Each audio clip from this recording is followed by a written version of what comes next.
Hi YouTube, welcome back to Wtf Rc Cars. So today I'm going to show you how to configure the Ibus 2 sensors on the version 3 of the firmware for the Pro using one of the FGr4bs. So we've only got 4 channels on this and I'm going to show you how you configure the ports to make, on this one we've got the temperature sensor. So I'm going to take you through, bring in close up, show you how to set it up and how to get it reading out on the display. Right, so the first thing we're going to want to do is make sure our Noble Pro is powered up and bound to the RC. Then before you connect your sensor, you've got a bunch of ports or channels. So the channels are numbered 1 to 4 and then your BVD right at the very end. So this side is channel 1. This one is channel 4, then that's your battery voltage detection port. But the numbered 1 to 4 from this side to this side, but the new ports which you can configure are listed A to D from this side, so the opposite way. So channel 1 would be new port D and channel 4 would be new port A. So because we're just using 2 of the channels on here, you can monitor your LiPo level using the BVD, but you've also got 2 spare ports. Now either of these ports or both can be assigned to sensors. So first thing we're going to do is get our sensor cable out. This one is temperature monitoring. So say you wanted to remotely monitor the temperature of your motor or the temperature of your ESC. So then you want to get your sensor and choose which port you want it connected to. So once you plug it into the port, you'll see the light comes on and starts flashing. Then we need to go into his RX menu, interface protocol, and if you remember, A is channel 4, D is channel 1. So we're going to go into A, we're going to go all the way down to Ibus 2.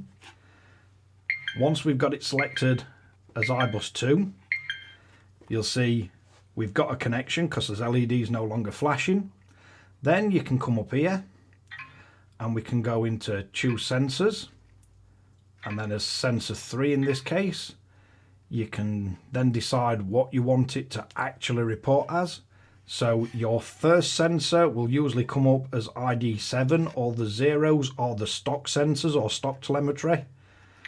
So we can tell it we want to monitor temperature.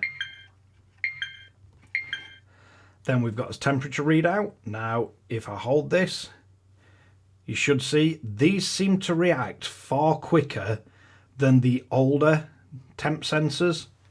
So as soon as I let go of it, it starts falling down straight away. And I think it's just an sort of an evolution of the amount of data, and they are just a higher sort of quality and accuracy sensor. But you could just strap it to the motor and it'll give you motor can temp, or you can strap it to your ESC, so you could fasten it in there. You can use a bit of thermal putty if you want, and that'll increase the conductivity to the little probe on the end. But the other things we can do, if we go into our choose sensors, we can set an upper and lower limit. So the lower one we're not that concerned about, but I would set that to a value that you know it's not going to hit, else your alarm's going to be going off constantly. And you can go into minus figures on this. So let's just quickly see. So you can go all the way down to minus 40. I highly doubt you're playing with an RC car if it's minus 40, because that's not far off your eyeballs freezing. But if we, any point you want to reset this as well, you can just reset to default and it'll go back to the stock sensor. So the high one is usually the one that you're going to be more worried around. So if you know that, say it's got a high temperature that shouldn't exceed say 60 degrees or 100 degrees, or your motor, you don't want it to reach 100 degrees. In this case, I'll set it to something I know body temperature can click off, so we'll leave it set at 25, but that figure would be your target that you want the alarm to go off at. So if we go back to this and we watch, and as soon as the temperature rises, it'll go red, it'll start flashing, and if I let off, you should see it drop down to below 24, and then it cancels the alarm and it's no longer red.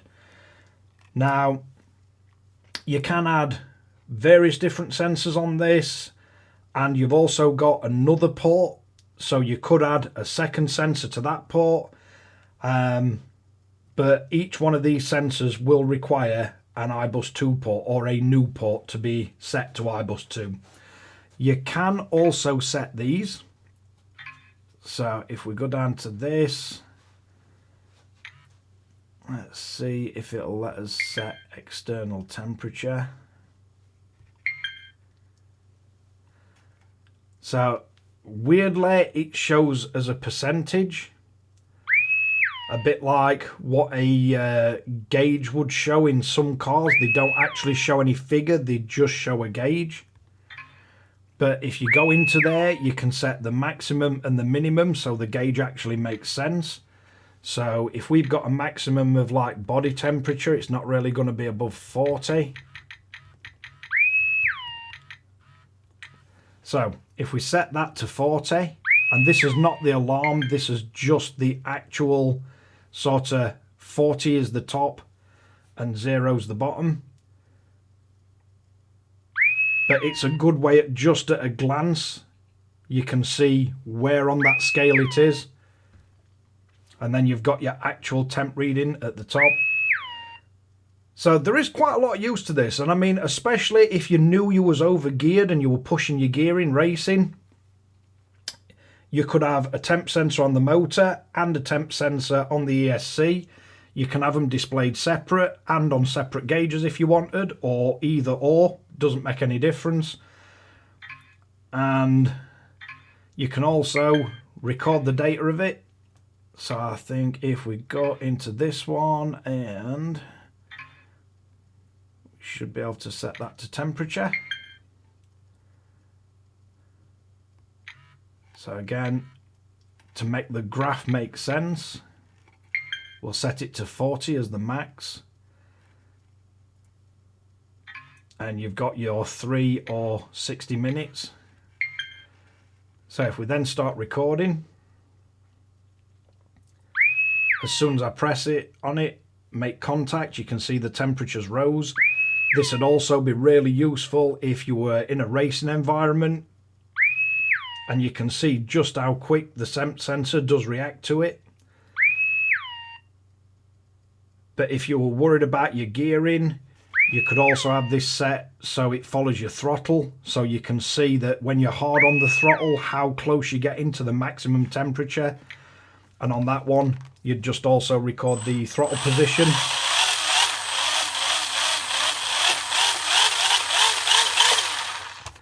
So you've got that reading and you've got your temperature.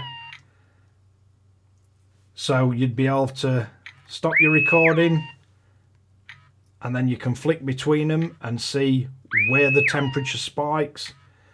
You can also see it, but then you can turn them all off and have all the graphs on, so you'd be able to see when you're hard on throttle, does your temperature start peaking, does it reach the maximum that you were aiming for. So your 100% would be 40 degrees, and it's also 100% would be 100% throttle. So it takes a little bit of playing around with these to see what sort of data you want to see, and you can flick through the pages that it's recorded and then you can reset it. So a really handy way of diagnosing how your RC is running in a race, and it will record it as you race, and then you can look back through it after race. You can take pictures of it with your phone, and then you've got that data to look at whenever you like. But let's wrap this one up, because this has been long enough for just a sensor. So there you have it. That is the FS-iBT01 new Ibus 2 sensor on the Noble Pro running on the FGr4b. So not as complicated as it looks, and there is more to come on these sensors, because these, with them being so tiny, they don't have the pass-through port, but you can add extra Ibus 2 ports to any of the enhanced receivers, which is quite handy because it then moves where the connection is. But thanks again for watching Wtf Rc Cars. If you like this kind of content, don't forget to like and subscribe, hit the notification bell, share to friends and family, and I'll catch you guys again in the next one.